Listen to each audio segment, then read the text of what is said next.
Hasta ahora hemos hablado de los conceptos relacionados a la cinemática, posición, velocidad y aceleración, y también los estudiamos en el caso particular en que la velocidad es constante, el que es más conocido como movimiento rectilíneo uniforme. En ese punto nos dedicamos a estudiar los gráficos de posición versus tiempo y velocidad versus tiempo, dándonos cuenta de que para el primer gráfico podíamos identificar su posición inicial y además de encontrar la velocidad de este movimiento al identificar la pendiente. Del gráfico de velocidad versus tiempo nos dimos cuenta que podíamos encontrar los desplazamientos calculando el área que hay entre la curva de velocidad y el eje del tiempo, que para este caso en particular corresponde al área de un rectángulo. En esta sesión estudiaremos otro caso particular de movimiento rectilíneo, cuyo análisis nos entregará algunas herramientas adicionales para entender el resto de movimientos. Mi nombre es Fabricio y esto es FabroFis. Hola amigos, el objetivo de este video es hacer un análisis similar al realizado con el movimiento a velocidad constante, pero ahora considerando el caso de aceleración constante. Este movimiento tiene aceleración en la misma dirección que la velocidad, de modo que la trayectoria descrita será también una línea recta, y lo que haremos es ver los gráficos de aceleración versus tiempo, velocidad versus tiempo, y utilizando las ideas anteriores encontraremos las ecuaciones de itinerario, de posición y de velocidad. Al final del video mostraremos que hay una ecuación alternativa derivada de las otras dos, que perdiendo un poco de información relativa al tiempo nos permite calcular desplazamientos y velocidades de manera muy rápida. Para comenzar con este tema abordaremos la definición correspondiente y se dice que cuando un cuerpo se mueve a aceleración constante, entonces este describe un movimiento rectilíneo uniforme acelerado.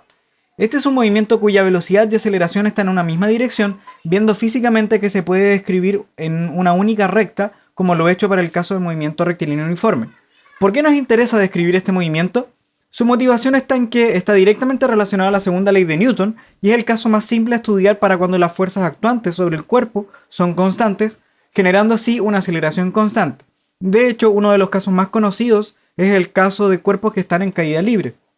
Aquí tenemos una simulación de un movimiento rectilíneo uniforme acelerado, en donde nuevamente la posición, velocidad y aceleración están medidos con respecto a algún observador y cada dato es registrado a su tiempo correspondiente. El primer caso es el movimiento visto por el observador, el segundo gráfico es el gráfico de posición versus tiempo, el tercero es la velocidad en cada instante y el cuarto gráfico corresponde al gráfico de aceleración versus tiempo. De los tres gráficos importantes es fácil identificar que el de aceleración tiempo es una recta paralela al eje del tiempo debido a que la aceleración se mantiene para todo tiempo y el otro gráfico de velocidad versus tiempo es una recta oblicua. Comenzaremos estudiando este último gráfico y le daremos la interpretación a cada parámetro que describe esta recta. Como ya dijimos, la velocidad en este gráfico es descrita por una línea recta, de modo que la expresión que nos representa la velocidad en función del intervalo de tiempo medido debe ser b de t igual a m por delta t más n, que es la expresión matemática de una línea recta, y no confundir con lo visto para el caso del movimiento rectilíneo uniforme. Si bien la forma en que identificaremos cada parámetro es la misma, la interpretación que daremos a cada constante es distinta. Comenzaremos viendo qué pasa para delta t igual a 0. Vemos que para este valor en el intervalo de tiempo, el valor de la velocidad es justo el valor que tiene el cuerpo cuando el observador comienza a medir, o sea, su velocidad inicial o la velocidad en el tiempo de referencia v sub 0, encontrando que el coeficiente n es igual a la velocidad que tiene el cuerpo cuando comienza a medir. El otro parámetro es la pendiente, por lo que recordaremos su definición, donde vemos que m es igual a i2 menos i1 entre x2 menos x1, que cuando lo asociamos a los parámetros que están descritos acá en este gráfico tendríamos en el eje y las velocidades en tiempos distintos, t2 y t1, entre el intervalo de tiempo que sería t2 menos t1, lo que nos lleva directamente a la definición de aceleración media, la que es constante para este caso. Con esto podemos resumir que la ecuación que describe la velocidad en función del tiempo es la velocidad entre paréntesis tiempo es igual a v sub 0 más a por delta t. Y aquí como aplicación de esto tenemos, un cuerpo comienza un movimiento desde el reposo con aceleración constante y luego de 10 segundos alcanza una velocidad de 5 metros por segundo. Primero, ¿cuál es la aceleración del cuerpo? Y segundo, ¿cuál será su velocidad 15 segundos de haber comenzado su movimiento? En primer lugar vamos a chequear los datos que nos dicen. Primero vamos a suponer que en un tiempo igual a 0 comienza el movimiento. De modo que, como nos dice que parte del reposo, su velocidad en ese tiempo debe ser 0 metros por segundo. Y también nos dice que luego de 10 segundos, o sea, en t igual 10, su velocidad va a ser de 5 metros por segundo. O sea, la velocidad que le vamos a llamar en t1 va a ser de 5 metros por segundo. Podríamos comenzar haciendo el gráfico de velocidad versus tiempo, porque según esta información, tendríamos que la velocidad, si la medimos en metros por segundo y el tiempo lo medimos en segundos, entonces diríamos que en t igual 0, su velocidad debe ser de 0 metros por segundo, o sea, justo aquí en el origen. Y luego a los 10 segundos, aquí en un tiempo de 10 segundos, tendríamos que su velocidad alcanza un valor de 5 metros por segundo, que sería el valor de por acá. Ahora entonces podríamos plantear la ecuación que define esta ecuación de velocidad, que sería la velocidad en el tiempo es igual a la velocidad en el tiempo de referencia más la aceleración por el intervalo de tiempo, en donde no nos olvidemos que ese intervalo de tiempo lo vamos a escribir en términos de este tiempo de referencia, que sería t menos t0, y vamos a ajustar los parámetros que están por acá. Lo que nosotros sabemos entonces es que la velocidad en t igual 0, digo que habíamos dicho que esto es 0 segundos, esto va a ser de 0 metros por segundo, perdón, que sería esta velocidad. De modo que reemplazando tendríamos que la velocidad en el tiempo va a ser 0, que es justamente este valor que está acá, más la aceleración, que va a ser nuestra incógnita, por el tiempo, que en este caso es un tiempo arbitrario que nosotros podemos elegir. Ahora nosotros podríamos decir que particularmente en el tiempo t1, que es de 10 segundos, entonces la velocidad debe ser de 5 metros por segundo, que era la información que nos daban acá. O sea, usar este dato. Si nosotros reemplazamos esto, nos quedaría que 0 más la aceleración, que es nuestra incógnita, por el tiempo, que son 10 segundos, nos debe dar entonces 5 metros por segundo, de modo que aquí planteamos nuestra ecuación, y eso nos dice que 5 metros por segundo es igual a la aceleración por el tiempo, que serían 10 segundos, y despejando acá, encontramos que 5 entre 10, eso nos da 0,5, es igual a la aceleración, y como esto está en el sistema internacional, va a estar medido en metros por segundo al cuadrado. Con todo esto, entonces la ecuación de la velocidad en función del tiempo sería la velocidad en el tiempo de referencia más la aceleración por t menos el tiempo de referencia, que reemplazando nos quedaría acá que esto era 0, esto es 0 y la aceleración es 0,5 como encontramos recién. Así que esto nos daría 0,5 por t, y esto va a estar medido en metros por segundo si es que el tiempo está medido en segundos. Con esto podemos responder la pregunta B, que nos dice ¿cuál será su velocidad a los 15 segundos de haber comenzado su movimiento? Entonces, ya que tenemos la ecuación que describe la velocidad en cualquier tiempo, particularmente podríamos decir cuál es la velocidad que tiene a los 15 segundos, y eso sería simplemente reemplazando aquí en t igual 15 segundos, lo que nos daría que esto es 0,5 por t, que es 15, así que reemplazando nos quedaría 0,5 por 15, y esto es igual a 7,5 metros por segundo. Y con eso tendríamos la respuesta a la segunda pregunta. Ahora analicemos el gráfico de aceleración versus tiempo. Como comentamos previamente, en este gráfico la curva descrita es una recta paralela al eje del tiempo debido a que la aceleración es constante.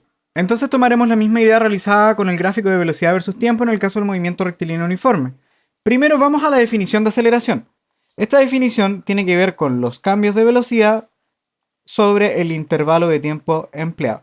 Entonces, si nosotros aquí calculamos cuánto es el cambio de velocidad, lo podríamos despejar y esto sería A por delta t.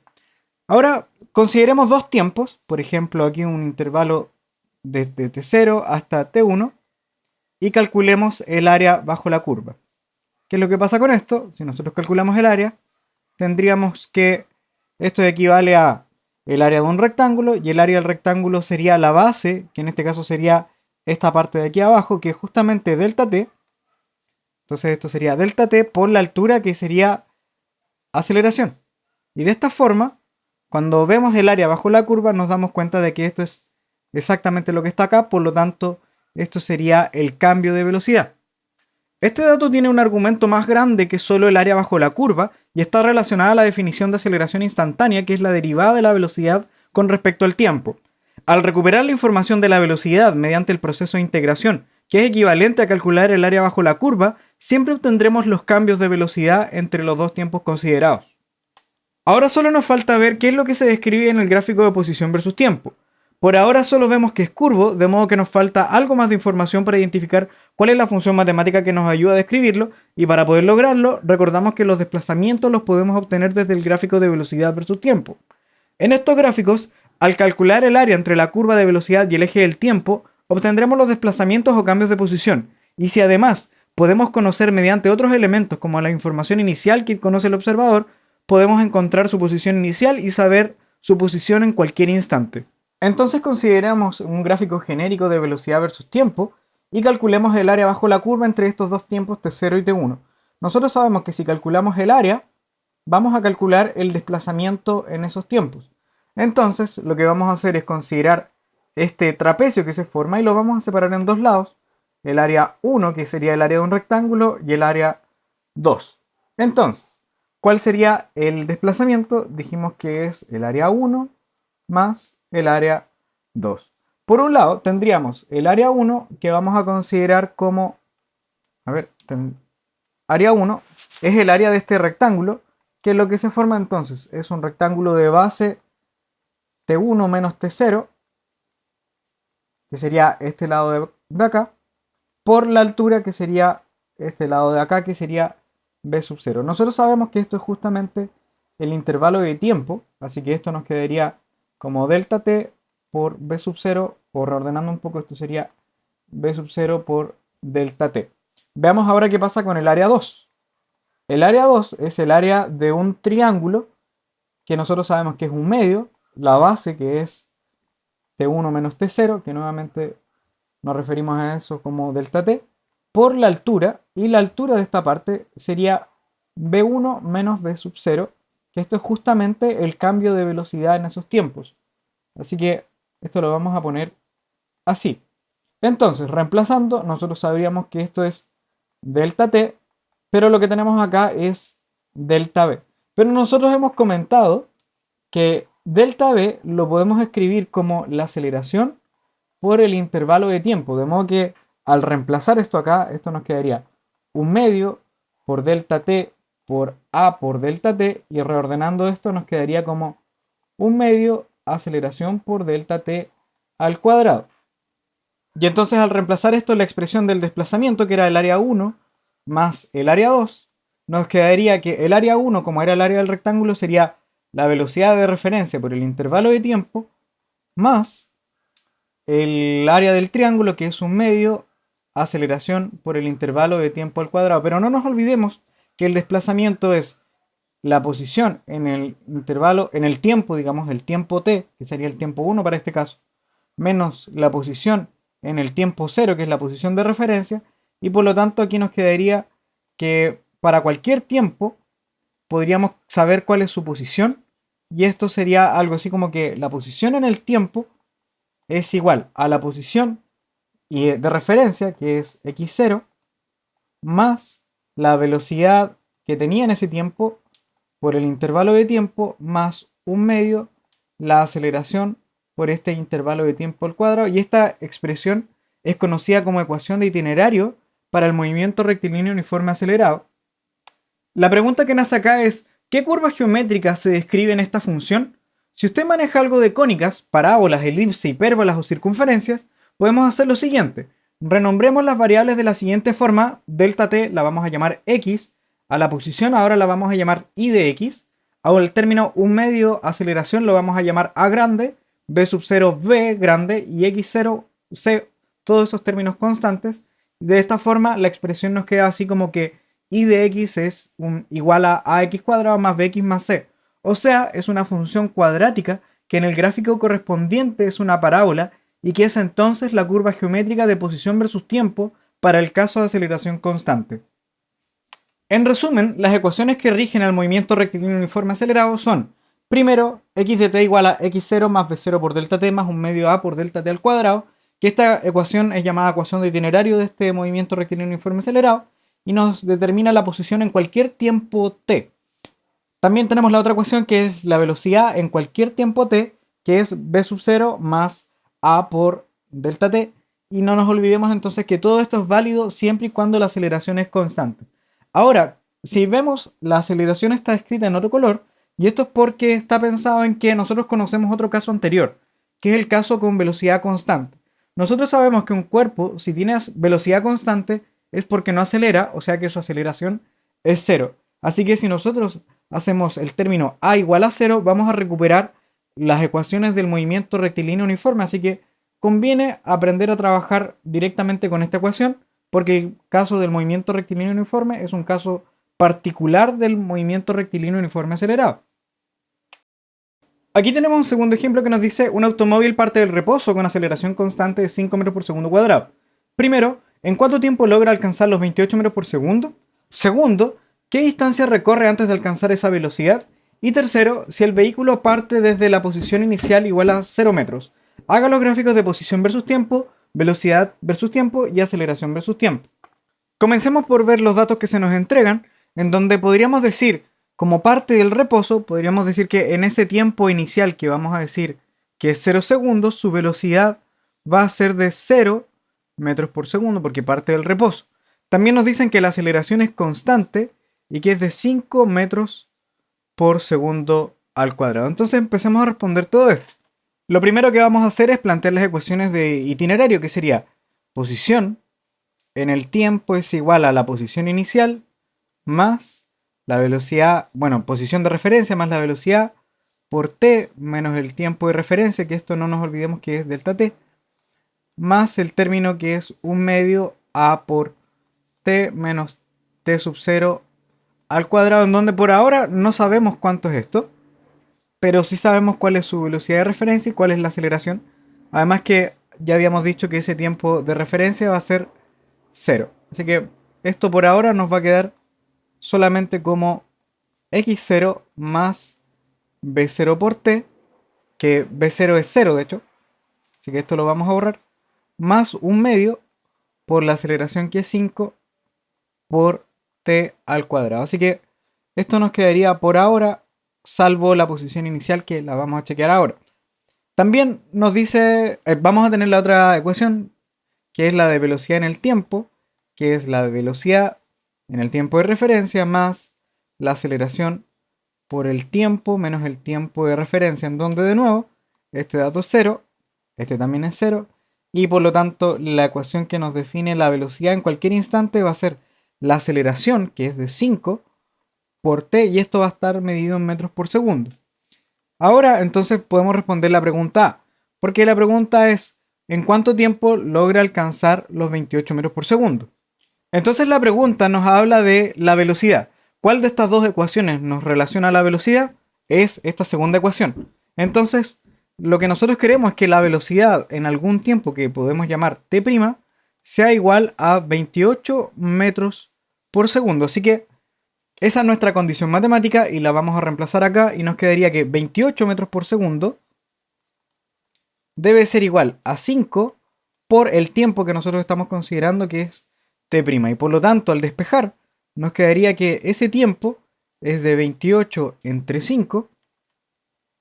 Y si ponemos esto en la calculadora, nos quedaría que t' es igual a 28 dividido 5 y eso nos da 5,6 segundos. O sea, si nosotros reemplazamos ese 5,6 por 5, nos va a dar efectivamente 28 metros por segundo y por lo tanto ese es el tiempo en el que alcanza esa velocidad. La segunda pregunta es ¿qué distancia recorre antes de alcanzar esa velocidad? O sea, ¿cuál de estas ecuaciones se refiere a la posición o la distancia? En realidad es la primera. ¿Por qué? Si bien nosotros no sabemos cuál es la posición que tiene inicialmente, sí podemos calcular los desplazamientos, porque de hecho, en la segunda ecuación, o sea, en la primera ecuación tendríamos que la posición en el tiempo es posición inicial más un medio por 5 t cuadrado. Y resulta que x de t menos x0 es justamente el desplazamiento. Así que lo que nosotros queremos es calcular cuál es la magnitud de este desplazamiento luego de alcanzar esos 28 metros por segundo, que serían justamente al evaluar en ese tiempo igual a t'. Y por lo tanto, tendríamos que el desplazamiento es un medio por 5 por ¿en qué tiempo ocurre esto? A los 5,6 segundos. Así que nos quedaría 5,6 segundos al cuadrado. Así que reemplazando esto, nos quedaría que la distancia que recorre es de el desplazamiento que tiene 78,4 metros. Y que en este caso esa distancia y este desplazamiento coinciden, dado que simplemente estamos moviéndonos en el eje positivo, y por lo tanto si se desplaza positivamente 78,4 metros, estamos diciendo acá que se mueve 78,4 metros hacia la derecha. Y por lo tanto la distancia que recorre en este caso serían esos 78,4 metros. Por último, la pregunta es, si el vehículo parte desde una posición de referencia en 0 metros, o sea, esto que está acá sería 0, hacer los gráficos de posición versus tiempo, velocidad versus tiempo y aceleración versus tiempo. Nosotros ya podemos construir esos gráficos. De hecho, por ejemplo, la posición versus tiempo, nosotros sabemos que es una parábola, que en este caso, cuando está a los 5,6 segundos, nosotros acabamos de encontrar que recorre 78,4 metros. O sea, el gráfico de posición versus tiempo sería, si esto lo evaluamos en t igual 0, parte en 0, y de modo que esto es una parábola creciente que llega a este punto de 78,4 metros. El gráfico de velocidad versus tiempo nos quedaría más o menos así.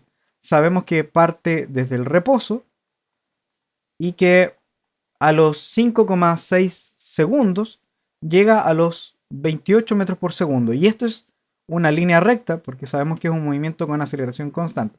Así que el gráfico sería a los 5,6 segundos va a llegar a los 28 metros. Aquí que no se me olvide el tiempo en segundos. Y por último, el gráfico de aceleración versus tiempo. Sabemos que la aceleración es constante, de modo que bastará con que siempre mantenga el mismo valor. Y ese valor sabemos que es de 5 metros por segundo cuadrado, así que con esto tendríamos los tres gráficos que describen a este movimiento. Las ecuaciones recién mostradas, que son la ecuación de itinerario y la ecuación de velocidad, contienen toda la información del movimiento rectilíneo uniforme acelerado. Sin embargo, en muchas ocasiones puede ser un poco complejo usarlas debido a que cada una de ellas representa cosas distintas, además que matemáticamente la función es distinta. Existe otra ecuación que es derivada de las ecuaciones anteriores que, salvo la pérdida de información en lo relacionado al tiempo, es una muy buena alternativa ya que relaciona desplazamientos y rapidez para el movimiento rectilíneo uniforme acelerado, además de su simple uso. Para mostrar esto, veamos la ecuación de posición, que sabemos que es posición en el tiempo, es la posición en el tiempo de referencia, más la velocidad en el tiempo de referencia por el intervalo de tiempo, más el término de aceleración, que es un medio a por delta t al cuadrado. De aquí lo que vamos a hacer es tomar este término, llevarlo a la izquierda y nos quedaría x de t menos x0 es igual a la velocidad por el intervalo de tiempo más un medio, la aceleración por delta t al cuadrado. Y como comentamos recién, este término que está acá es justamente el desplazamiento entre t0 y el tiempo t, de modo que este desplazamiento lo podemos escribir en términos de la velocidad en el tiempo de referencia y la aceleración por este término al cuadrado. Ahora veamos lo que pasa con la ecuación de velocidad, porque tenemos que la velocidad en el tiempo es la velocidad en el tiempo de referencia más la aceleración por el intervalo de tiempo. Y lo que vamos a hacer es tomar esta ecuación y elevarla al cuadrado. Entonces aquí nos quedaría la velocidad en algún tiempo t al cuadrado, y esto es igual, aquí nos queda el cuadrado de un binomio, así que sería primer término al cuadrado más dos veces el primer término, que es la velocidad inicial, por el segundo, que es a por delta t, más a cuadrado por delta t al cuadrado. Si nos damos cuenta, podemos factorizar algunos de estos términos, y de hecho vamos a factorizar por el término 2a. ¿Qué es lo que quedaría entonces? Nos quedaría que esto es velocidad por el intervalo de tiempo más, como aquí no tenemos un 2, vamos a dividir por ese 2 para generar ese factor 1 que está acá. Y nos quedaría un medio a por delta t al cuadrado. Y de esta forma nos damos cuenta que este término que está acá es exactamente el mismo que está acá. Así que podemos reemplazarlo directamente y nos queda que la velocidad al cuadrado en el tiempo t es igual a la velocidad inicial al cuadrado o la velocidad en el tiempo de referencia más dos veces la aceleración por el desplazamiento. Y esta sería la última ecuación relacionada al movimiento rectilíneo uniforme acelerado, en donde nos damos cuenta que no hay ningún tipo de dependencia en el tiempo. Esta ecuación es muy rápida de usar, sin embargo, tiene la desventaja de perder toda la información del tiempo, además de las características vectoriales de la velocidad, y eso es por el término de velocidad al cuadrado. O sea, lo que podemos encontrar de acá está siempre relacionado a la rapidez del cuerpo y no a la velocidad, entonces vamos a tener que tener en consideración eso al momento de usarla. De esta forma, las ecuaciones que gobiernan al movimiento rectilíneo uniforme acelerado son las primeras dos que ya habíamos encontrado y la última que encontramos ahora, que es la independiente del tiempo. Mi recomendación es que aprendan a manipular por sobre todo las primeras dos ecuaciones y que la última recién la usen para comprobar resultados en primera instancia. Una vez que ya tengan dominio sobre las primeras dos, usen las tres ecuaciones a libertad, ya que esta última, en términos de procedimientos y cantidad de pasos a realizar, es bastante económica. Para ver una comparación de estas ecuaciones, consideremos un caso particular del movimiento rectilíneo uniforme acelerado, que es conocido como caída libre. Este movimiento se entiende por aquel en que un cuerpo se deja caer o es lanzado verticalmente desde cierto lugar. La aceleración adquirida es constante y cuyo valor aquí en la Tierra es de aproximadamente 10 metros por segundo cuadrado y apunta siempre hacia el centro de la Tierra, y esta se origina por la atracción de gravedad que en este caso ejerce la Tierra sobre cualquier otro objeto que esté por sobre la superficie de esta.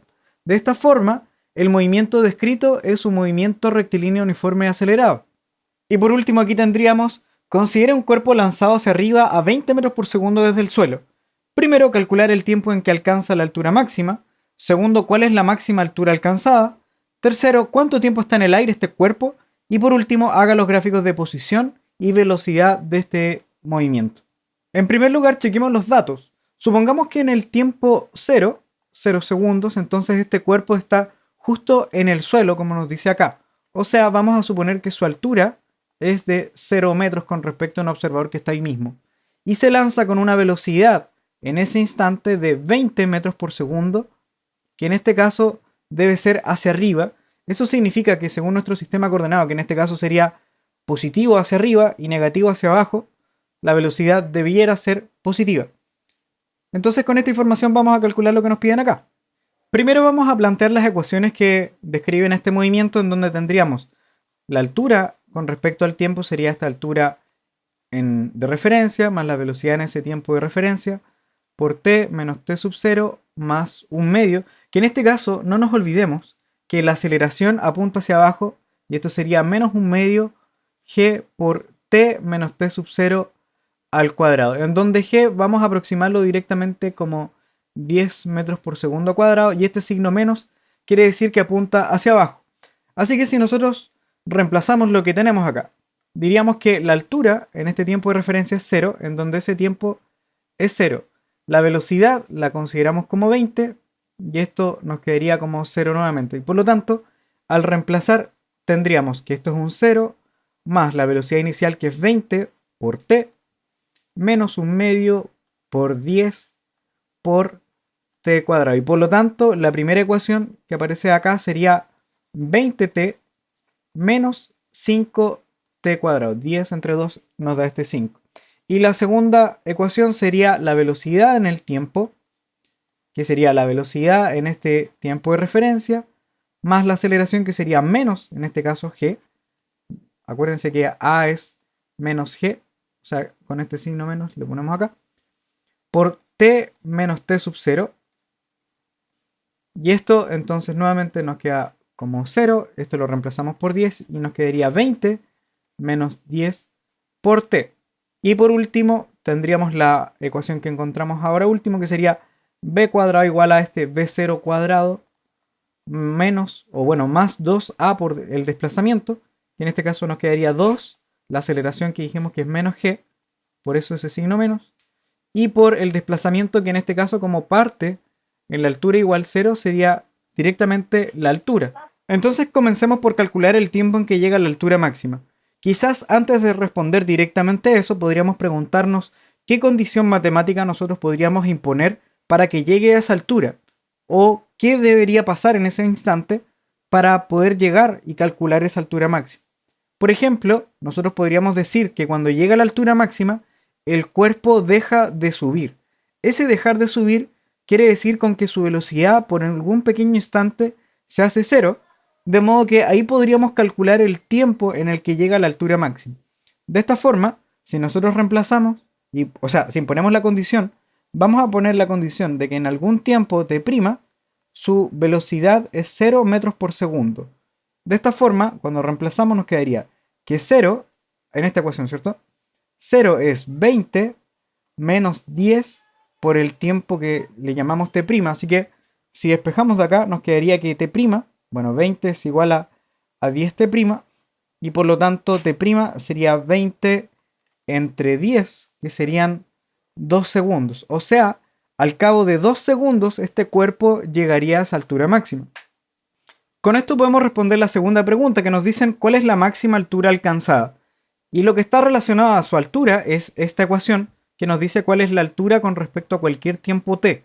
Particularmente nosotros sabemos que podemos calcular esa altura, que sería la posición, cuando son 2 segundos, o sea, cuando llega a esa altura máxima, y por lo tanto aquí nos quedaría 20 por 2, que es ese tiempo, menos 5 por 2 al cuadrado. Aquí nos quedaría 40 menos 5 por 4, que eso es 20, y por lo tanto aquí nos da 20 metros, que sería la altura máxima.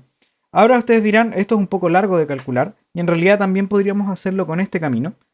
Y entonces lo vamos a hacer porque la condición natural que nosotros dijimos en que para que llegue a la altura máxima, su velocidad tiene que ser 0. Así que si ponemos en esa ecuación que la velocidad es 0, nos quedaría que 0, que es la velocidad en ese instante, es igual a 20 al cuadrado menos 20 por i, en donde i es la altura, y por lo tanto al despejar nos quedaría que 20i es 20 al cuadrado, y por lo tanto al despejar nos daría que i es 20 al cuadrado entre 20, y despejando acá nos daría directamente 20 metros. O sea, el resultado es bastante más rápido de encontrar, sin embargo, son los mismos.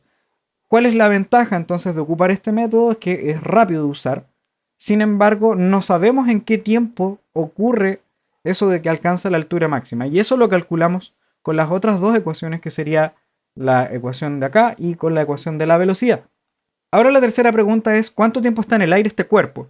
Nosotros acabamos de calcular que a los 2 segundos este cuerpo alcanza su altura máxima, de modo que va a empezar a caer. Entonces, ¿cuánto tiempo más está en el aire? Vamos a encontrar esto con esta ecuación. Nosotros sabemos que para que llegue nuevamente al suelo, su altura debe ser 0 metros. Eso es porque inicialmente partió a esta misma altura de 0 metros. Y por lo tanto, si ponemos esa ecuación, nos quedaría acá que esa condición, perdón, es 20 por t segunda menos 5t segunda al cuadrado. Aquí podríamos, por ejemplo, dividir por 5, y la ecuación nos quedaría que 0 es 4t segunda menos t segunda al cuadrado. Y por lo tanto podemos factorizar por t segunda y nos queda 4 menos t segunda. ¿Qué opciones tenemos acá para que esto sea 0? Aquí tenemos dos opciones. Una, que t segunda sea 0 segundos, aunque ese dato no nos importa porque sabemos que es este dato específicamente. O que la otra opción sea que 4 menos t segunda sea 0. De modo que despejando acá nos daría que t segunda es de 4 segundos. O sea, el tiempo en el que vuelve a caer es de 4 segundos, y que nosotros podríamos pensar que es justamente el doble del tiempo en el que estuvo en vuelo, digamos, hasta llegar a su altura máxima. Esto es solamente coincidencia, aunque siempre nos van a tocar este tipo de alturas cuando llegue, o sea, de tiempo, cuando ocurran situaciones como la que estamos estudiando, donde, por ejemplo, no estamos considerando el roce viscoso, así que aquí se va a cumplir que los tiempos de subida y tiempos de caída son exactamente los mismos. Aunque yo les recomiendo que ocupen esta condición de que llegue a la altura inicial 0 o que llegue a una altura menor, va a depender de la situación, y no ocupar directamente que esto es el doble. Eso es porque en realidad no siempre vamos a poder decir eso, va a depender de la situación. Sin embargo, este camino de imponer condiciones siempre va a resultar. Y por último, vamos a hacer los gráficos de posición versus tiempo y de velocidad versus tiempo. Primero, nosotros sabemos que este cuerpo parte en una altura inicial 0, si este gráfico es de posición versus tiempo, o altura versus tiempo, si ustedes quieren. parte a los 0 segundos y a los 2 segundos alcanza su altura máxima, que encontramos que fue de 20 metros. O sea, es algo así. Llega a su altura máxima en ese punto y luego a los 4 segundos esto vuelve a tocar el suelo nuevamente, así que el gráfico es más o menos eso. No se olviden que esto debe ser una parábola perfecta, aunque me cuesta un poco dibujar eso. Ahora, el otro gráfico es de velocidad versus tiempo, en donde lo que queremos es dibujar nuevamente la velocidad, que va a estar en metros por segundo, el tiempo que va a estar en segundos, y nosotros vimos que inicialmente parte con 20 metros por segundo positivos. Esto quiere decir que está subiendo. Ahora la pregunta es, ¿cuál es la velocidad que tendría este cuerpo cuando llega a abajo a los 4 segundos? O sea, si nosotros reemplazamos la velocidad en t', que es igual a 4 segundos, nos quedaría que esto es 20 menos 10 por 4, que esto es exactamente menos 20 metros por segundo. ¿Qué significa eso? Básicamente que esto sigue bajando. Aquí a los 2 segundos su velocidad es 0. Y ese es el punto en donde llega a la altura máxima. De modo que cuando sigue bajando acá, va a llegar a una velocidad de 20 metros por segundo hacia abajo. Esto quiere decir entonces que inicialmente está siendo lanzado hacia arriba, poco a poco se va deteniendo hasta que llega a la altura máxima aquí a los 2 segundos, y luego a los 4 segundos esto toca el suelo con una velocidad o con una rapidez igual a la que fue lanzado, salvo que su sentido es el sentido contrario. Por último, les dejo un par de consejos para el uso de estas ecuaciones. Primero, fijar un sistema coordenado cómodo. Segundo, identificar los parámetros de referencia e información útil según tu sistema coordenado. Tercero, plantear las ecuaciones de itinerario y velocidad. Cuarto, imponer condiciones matemáticas orientadas a resolver el problema. Y por último, resolver y comprobar. Lo que acabamos de ver es todo lo relacionado al movimiento rectilíneo uniforme acelerado, y los dejo invitados a los siguientes videos en donde hablaremos más de análisis de gráficos y también de situaciones de encuentro. También no quiero terminar el video sin dejarles una pregunta que me gustaría pudieran responder en los comentarios, y la pregunta es: si para la situación recién mostrada cambiamos la velocidad inicial del cuerpo de 20 a 25 metros por segundo, ¿cuál será la máxima altura y el tiempo que demora en lograr esta? Si esto te fue útil, no olvides darle like a nuestro video y suscribirte a nuestro canal para estar atento al nuevo material que seguiremos subiendo, y si tienes consultas, no dudes en escribirnos para poder ayudarte. Lo dejamos hasta aquí, cuídense y nos estamos viendo. Chau.